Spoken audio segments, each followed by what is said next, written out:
Hi అండి. Welcome to సంతోష వంటలు ఛానల్. నేను ఈరోజు ఐస్ క్రీమ్ శాండ్విచ్ ఎలా చేసుకోవాలో చూపిస్తానండి. ఐస్ క్రీమ్ విత్ ఫ్రూట్స్, దాన్ని బ్రెడ్‌తో ఎలా శాండ్విచ్ చేసుకోవాలో చూపిస్తాను. ఏం లేదండి, మనకి ఇంట్లో ఉన్న ఫ్రూట్స్ అన్నీ మామూలుగా కట్ చేసుకొని, చిన్నగా కట్ చేసుకొని ఒక బౌల్‌లోకి ట్రాన్స్‌ఫర్ చేసుకోవాలి. ఇప్పుడు ఆ ఫ్రూట్స్ అన్నిటిని ఒక బ్రెడ్ స్లైస్ తీసుకొని దాని మీద పెట్టాలండి. కావాలంటే మీరు హనీ కూడా యాడ్ చేసుకోవచ్చు ఈ టైంలో.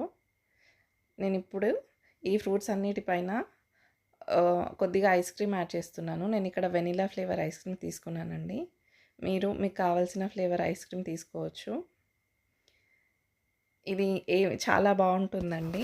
ఐస్ క్రీమ్ అనేది ఏం రన్ అవ్వదు. ఫ్రూట్స్ అన్నిటికీ, బ్రెడ్ అన్నిటికీ అబ్జర్వ్ చేసుకొని పట్టి చాలా సాఫ్ట్గా, ఫ్లేవర్ఫుల్గా ఉంటుంది. ఈ ఐస్ క్రీమ్ ఫ్లేవర్ అనేది బ్రెడ్కి, ఫ్రూట్స్కి పట్టుకుంటుందండి. చాలా స్మూత్గా, టేస్టీగా చాలా బాగుంటుందండి. ఇప్పుడు మనం ఒక పాన్ పైన బటర్ వేసి దీన్ని 2 సైడ్స్ కాల్చుకుందామండి.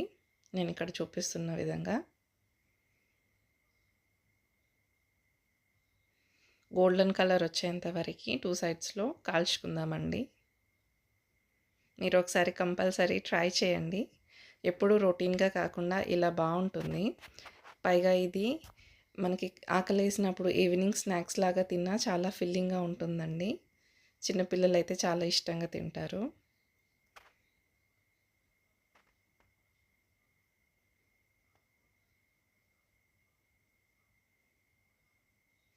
ఇలా 2 సైడ్స్ మంచిగా కాల్చుకోవాలండి.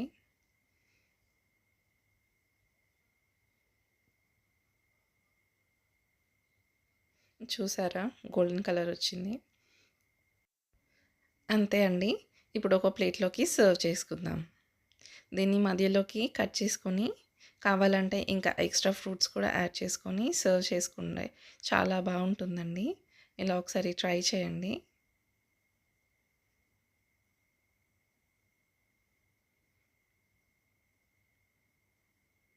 చూసారా, ఇక్కడ కూడా మనకి ఐస్ క్రీమ్ అనేది బయటకి రాలేదు, మొత్తం అబ్జర్వ్ చేసుకుంది. చాలా బాగుంటుందండి. And thank you for watching my video. Please subscribe to my channel. Bye bye.